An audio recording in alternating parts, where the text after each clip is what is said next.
Classificado para a fase quartas de final, restam 7 vagas. A nossa está garantida, mas como é que ela chegou? Duras penas? Alerta ligado? Faz o Pix, CBF, porque isso aí é inconteste, né? É só chegar, fazer lá 4,5 milhões para a conta do Vasco da Gama SAF, porque o time está classificado para a fase quartas de final. Mas precisava de tanto sofrimento para passar pelo último colocado do Campeonato Brasileiro? Foi assim que nós vamos contar como foi essa classificação do Vasco para essa etapa importantíssima, que não chegava a 9 anos. A última vez foi em 2015. O Vasco não é um time copeiro, pelo menos de Copa do Brasil não é. Tem apenas um título e um vice-campeonato. Bom, vamos falar sobre o que aconteceu em São Januário ou o que não aconteceu. O técnico Rafael Paiva saiu do estádio muito pressionado pelo torcedor que lá foi, com boa dose de razão. Mais uma atuação que deixou a desejar, mas até ontem na transmissão dizia assim: não, Fábio, é igual final. Você não joga, você ganha. O Vasco ganhou, claro. Acordamos como? Eu tô rouco, você tá feliz da vida, estamos classificados, vamos zoar os outros, né? Vamos zoar o Flamengo aí, que tem jogo hoje. Falando em dinheiro, 4,5 milhões é a premiação para chegar à fase quartas de final dessa competição. Competição que tem como data, vou até tinha anotado aqui, deixa eu dar uma olhada aqui nas datas. Datas base, né? 28 de agosto e também 12 de setembro. O sorteio vai acontecer na semana que vem, provavelmente, na sede da CBF. Como é que funciona esse sorteio? Eu vou explicar no final do vídeo, convido você até o final do vídeo para você entender quem o Vasco pode pegar, né? Se tem já um adversário já indicado, enfim. Mas eu quero falar sobre o jogo de ontem. O jogo de ontem deixou a desejar. Mais uma vez, um segundo tempo muito ruim do Vasco. O Rafael Paiva, assim que assumiu o Vasco, ele se notabilizou por fechar o time, colocar 2 volantes. Ontem jogou com 3, mas não foi um time defensivo, porque o Esforça fazia uma linha de 3 zagueiros na saída de bola. Ele vinha entre os zagueiros, abria Maicon de um lado, Léo do outro, espetava os 2 laterais que viravam alas. O Paulo Henrique jogou muito bem e o Piton, autor do gol. Então, questão de 3 zagueiros, a mim não me incomoda essa numeração, né, ou denominação. Mas a atuação do time no segundo tempo, a zaga foi bem ontem, muito criticada contra o Bragantino, em especial o Léo, seguro, Maicon também ganhando os duelos individuais, bem posicionado, tirando o perigo. Agora, não pode o Vasco sentar numa vantagem.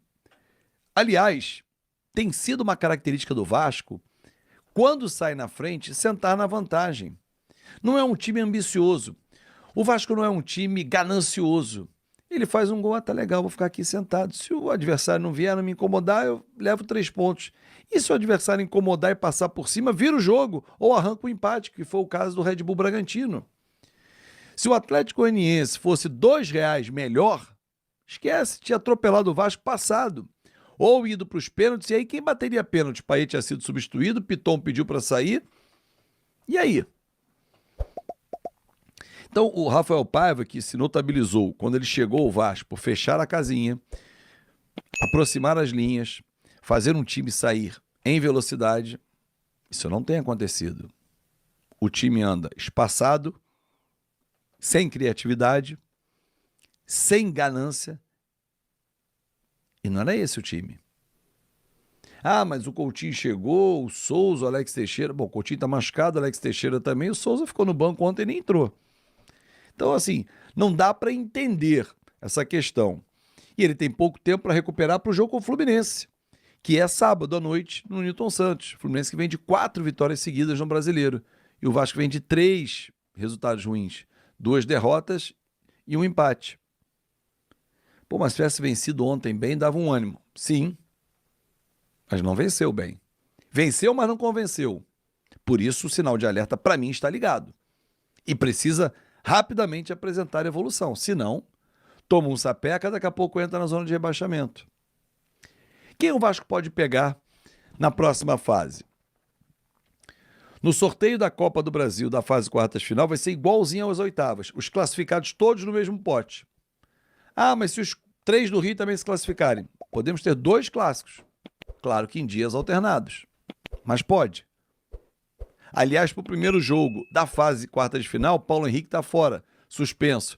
Levou cartão amarelo. Para mim foi um dos melhores em campo ontem, tá? Mas está fora e vai fazer muita falta.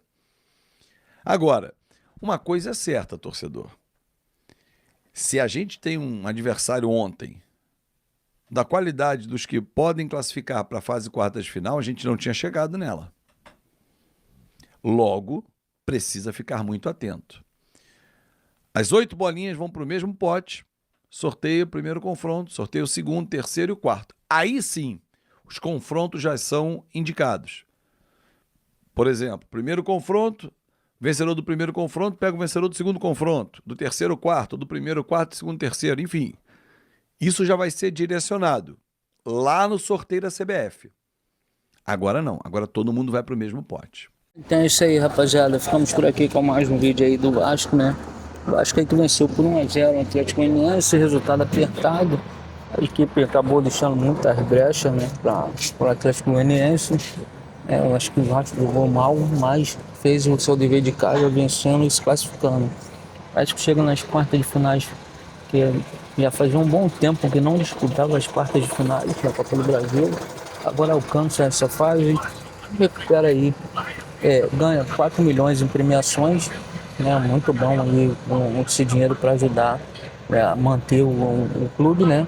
E preferimos aí, torcemos para também nas quartas de finais o Vasco avançar também. A premiação é maior e ajuda muito mais, né? Como foi falado aí pelo Fábio Azevedo, será sorteio, não sabemos ainda quem pode ser o adversário, né? Essa fase de quartas de finais será sorteado e já saberemos também o possível adversário nas semi. Então já ficará tudo aí, quando todos os clubes se classificarem, a CBF irá fazer um sorteio para poder saber como vai ser os confrontos das quartas de finais e possíveis semifinais, né? Pelo Campeonato Brasileiro, o Vasco vem aí de resultados ruins, 2 derrotas e 1 empate, e vai fazer o clássico no sábado com o Fluminense. A equipe do Fluminense se recuperou na competição, vem de 4 vitórias seguidas, né? E vai encarar o Vasco aí no estádio Newton Santos, às 9h30 da noite, no sábado, né? Ou às 9 da noite, perdão, a enfrentar o Fluminense nesse clássico. É muito importante o Vasco vencer esse clássico, jogar bem, né? Já que o Vasco vem aí de resultados ruins, para poder reanimar um pouco aí mais a equipe no Campeonato Brasileiro, né? Como foi falado ontem, os clubes ali da zona de rebaixamento estão chegando, estão se aproximando, e isso é muito perigoso, né? O Vasco ficar ali naquele bolo de novo. Os clubes da zona de rebaixamento vêm vencendo jogos enquanto o Vasco não conseguia somar pontos. Como o Vasco está aí 3 jogos sem vencer, esses times da zona fizeram pontuações e estão aí próximos ao Vasco novamente. O Vasco está aí 4 pontos acima da zona de rebaixamento e isso é muito preocupante. Então é isso aí, vamos por aqui, dá o seu like, compartilhamento, ative a notificação, né? E ative o sininho aí para poder estar recebendo nossos vídeos. Valeu!